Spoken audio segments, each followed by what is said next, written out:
नमस्कार दोस्तों। कनक हॉस्पिटल और कनक हॉस्पिटल के निदेशक डॉक्टर अरुण गोयल की तरफ से आप सभी को होली की बहुत बहुत शुभकामनाएं। होली आ गई है और हमारे साथ डॉक्टर अरुण गोयल हैं जिसके जो हमारे बहुत सारे सवालों का जवाब देना चाहते हैं कि किस प्रकार एक स्वच्छ, स्वस्थ और साफ सुथरी होली खेली जाए। नमस्कार डॉक्टर साहब। नमस्कार। सर, आपको होली की बहुत बहुत शुभकामनाएं। आप सब लोगों को भी मेरी तरफ से होली की बहुत बहुत शुभकामनाएं। कितनी भी कोशिश की जाए, कितना भी सावधान किया जाए, पर होली खेलते ही और सबका अपना अपना तरीका होता है होली खेलने का। तो होली पर किस तरह के रंगों से खेलना ज्यादा सुरक्षित है आपके हिसाब से? भाई, आजकल जो केमिकल के रंग चल रहे हैं वो हम लोग अक्सर देखते हैं कि बहुत नुकसानदेह होते हैं। तो जो हर्बल रंग हैं मेनली उनसे खेलना फायदेमंद होता है। होली खेलनी भी चाहिए लेकिन सुरक्षा के तरीके से खेलना चाहिए। मतलब एक दूसरे के मुंह में, नाक में जबरदस्ती गुलाल नहीं या रंग नहीं डालने चाहिए। जी, अक्सर देखा गया है बच्चे पानी भरे गुब्बारे मारते हैं। क्या उससे भी किसी तरह का नुकसान होता है? बिल्कुल, उससे काफी नुकसान होता है। अगर गुब्बारा आपके कान पे लग जाए और तेजी से लग जाए तो अक्सर हम लोग देखते हैं कि कान के पर्दे में छेद हो जाता है या डेफनेस हो जाती है और तरह तरह के इन्फेक्शन कान में होने का डर रहता है। तो जाने अनजाने इस तरह से गुब्बारे फेंकना बहुत ही गलत तरीका है। इसके अलावा आंख पे भी चोट लग सकती है। तो ये सब गलत है। जी। सर, कानों को किस प्रकार से बचाएं?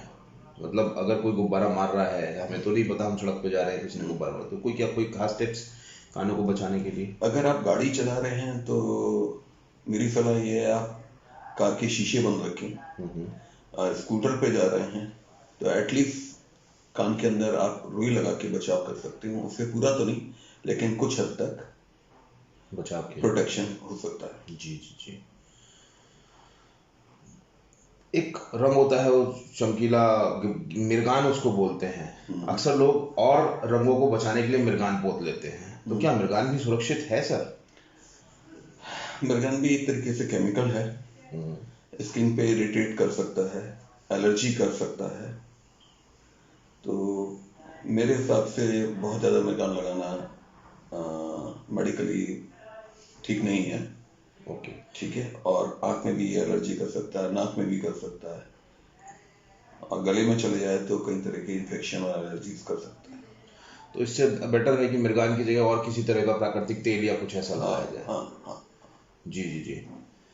सर, होली पे बहुत ज़्यादा शोर होता है, सब डीजे, हर घर घर में डीजे और वो सब लगता है, उसको आप किस तरीके से देखते हैं? भाई, अगर आप डीजे के सामने बहुत ज़्यादा देर तक स्टे करते हैं, उस टाइम होली पे हम लोग अक्सर देखते हैं लोग ड्रिंक वगैरह करके और डीजे के सामने खड़े होकर डांस करते हैं। अगर बहुत तेज लाउड म्यूजिक है तो अक्सर ये देखा गया है कि कान की जो सुनने की क्षमता है उस पर प्रभाव पड़ता है और उसमें कमी आने का डर रहता है।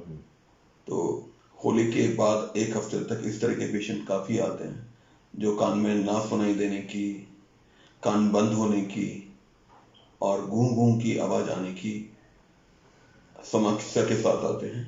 जी।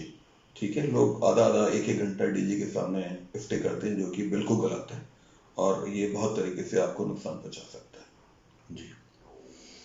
केमिकल रंग, थोड़ा सा एक बहुत सरल भाषा में हम समझना चाहेंगे, किस प्रकार से कान, नाक या गले को नुकसान पहुंचाते हैं? केमिकल जब भी आपकी नाक और गले में जाएगा तो अंदर की जो नाक और गले की स्किन है, जिसे हम म्यूकस मेम्ब्रेन कहते हैं, वो इसे टॉलरेट नहीं कर पाती, बहुत ही डेलिकेट होती है। स्किन उसके मुकाबले 10 टाइम्स ज्यादा टफ होती है। तो उसमें तरह तरह की एलर्जीज, इन्फेक्शन और अक्सर हम लोगों ने केमिकल बर्न्स भी देखे हैं जो नोज में और गले में हो सकते हैं, जिन्हें ठीक होने में 2-3 महीने का वक्त लग जाता है। तो मेरी सलाह यह है, जब भी आप किसी को रंग लगाएं तो नेचुरल रंग लगाएं और कम से कम उसके आंखों को, नाक को और गले को बचा के उसके चेहरे पे रंग लगाएं, बदन पे रंग लगाएं, लेकिन जबरदस्ती ना करें। होली के दिन और लगातार 2-3 दिन तक खाना पीना बहुत होता है। हम्म, अब वो खाना पीना भी सब तरह का इंसान खाता भी है, सब बहुत सारी जगहों पर खाता है, हम्म। खाता पीता है, तो उसको क्या उसमें भी कोई खास कैटेगरी होनी चाहिए, कुछ ध्यान देने वाली बातें? ये आजकल कोरोना की बहुत ज्यादा थ्रेट है, तो मैं एडवाइस करूंगा कि इस होली पे तो कम से कम आप इन सब चीजों चीजों को एडवाइस करें, क्योंकि अवॉइड करें। अवॉइड करें। और अ, कोरोना जो है ड्रॉपलेट इन्फेक्शन से फैलता है, एयर से फैलता है। तो अगर आप भीड़ की जगह जा रहे हैं और ऐसी जगह खाना खा रहे हैं जहाँ की बहुत लोगों ने शेयर किया, तो आपको तरह तरह के वायरल इन्फेक्शन हो सकते हैं। क्योंकि कोरोना के थ्रेट में प्रॉब्लम क्या है कि और वायरल इन्फेक्शन और कोरोना के वायरल इन्फेक्शन में शुरू में डिफरेंशिएट करना बहुत ही मुश्किल है। और जो कोरोना के लिए स्पेसिफिक टेस्ट है वो इस एरिया में बिल्कुल भी अवेलेबल नहीं है। मेरठ में और उसके आसपास कुछ सरकारी अस्पतालों में जैसे ऑल इंडिया में अवेलेबल हैं, वो लोग भी स्क्रीनिंग करने के बाद अल्टीमेटली पूना लेबोरेटरी में भेज रहे हैं। तो मेरी सब लोगों को यही सलाह है, कम से कम इस होली में बहुत ज्यादा गैदरिंग मत करें, बहुत लोग इकट्ठा ना हो, और किसी ऐसी जगह खाना ना खाएं जहाँ की बहुत लोग हों और एक दूसरे से इन्फेक्शन होने का खतरा हो। बहुत बहुत धन्यवाद डॉक्टर साहब, आपसे मिली जानकारी से हमें लगता है कि डेफिनेटली आपके चाहने वाले, आपके पेशेंट्स और आम जनसाधारण को इससे काफ़ी मदद मिलेगी। ऐसी हम उम्मीद करते हैं कि वो लोग एक अच्छी और साफ स्वस्थ होली खेलेंगे इस बार। बहुत बहुत धन्यवाद डॉक्टर साहब, आपको एक बार पुनः होली की बहुत बहुत शुभकामनाएं। आप लोगों को भी शुभकामनाएं।